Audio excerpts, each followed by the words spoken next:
Yeah. So one last point. This is an interesting piece that I just added to this presentation. It's not in your maps or anything else, any of your notes. I've been reading this. I've been reading a bunch of stuff on love. We were talking about love earlier. And people fall in love with people they believe understand them. That's a big statement. So who knows who this guy is? Robert Cialdini. What's he do? Persuasion, right? He's a persuasion expert. Does anybody know what he used to do before he was that? What did he do before that? Anybody know?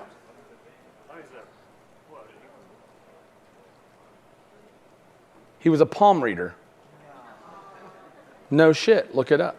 He was a palm reader. And as a palm reader, any of you could be a palm reader, by the way. I'm going to tell you how in just a second. But better than being a palm reader, keep these rules in effect in your mind, right?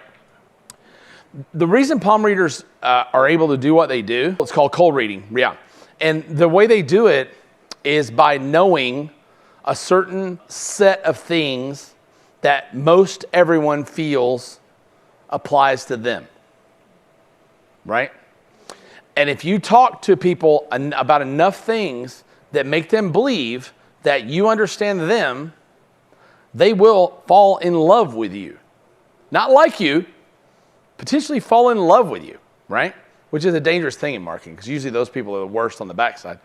But here they are. 25 things almost everyone believes about themselves. You're going to get the slides. It's good to take notes. It's good to write it down. But you're going to get the slides too. So you're tired a lot more than you show, right?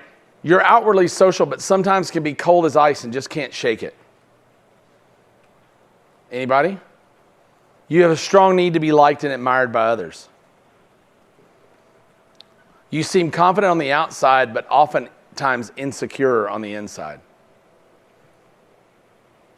You're highly critical of yourself much more than anyone else could be. Right? Has anybody seen one of these about themselves that they disagree with yet?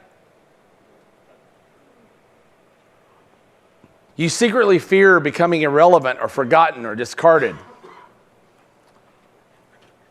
You pride yourself on being an independent thinker and will not accept other people's concepts without proof, unless Rush Limbaugh says so. Right? Everyone thinks they're an independent thinker. Everyone.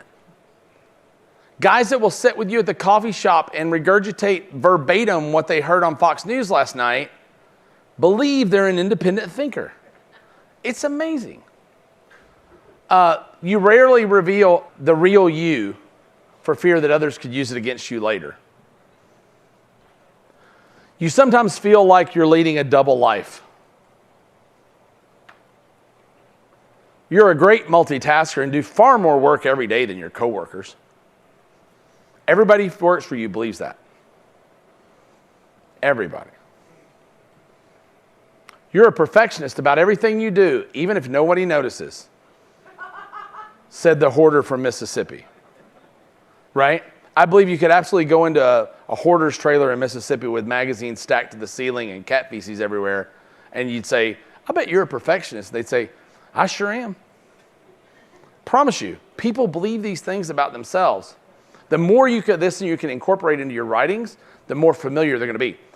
You're sexually awkward, especially in the beginning of a relationship. You compensate for your weaknesses so well that no one really even knows what they are. You like the attention of the opposite sex when it suits you. And you have some crazy adventures in your past. Woo, wild times. Right? Some of your goals are far-fetched, but offer you a distraction from everyday life. You know they're crazy. You know some of your goals are not real. You know that you're not going to do them. But they give you a distraction. You value truth and honesty in friends above all things. You believe you're a far better friend than most are to you. You often wonder if the career that you've chosen is right for you. You always embrace change and seek spontaneous adventure in life. Who says that? Like all you guys probably think that, right? You all hate change. Everybody hates change. The only person who likes change is a baby with a wet diaper. You're a really good parent and your children are above average. You want to look your best all the time, but sometimes it's hard. You have to look out for yourself and be careful who you trust. You have somebody in your past you wonder if you should have pursued a life with. Who doesn't have that? And lastly, you believe you have one more big surprise coming in life and you just can't wait for it to come, right? These are 25 things that people believe about themselves, right? The more you incorporate these into your copy when you're telling your story, the more you're like them, the more bonding you're going to have to them, okay?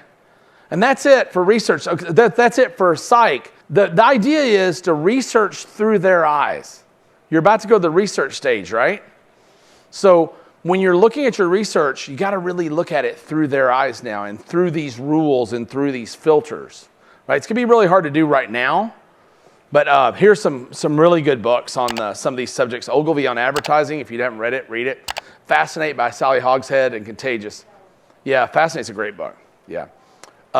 If you want to learn how to build cult followings and such as that, Fascinate's a fantastic book. Sally's a smart lady. So that's it for research.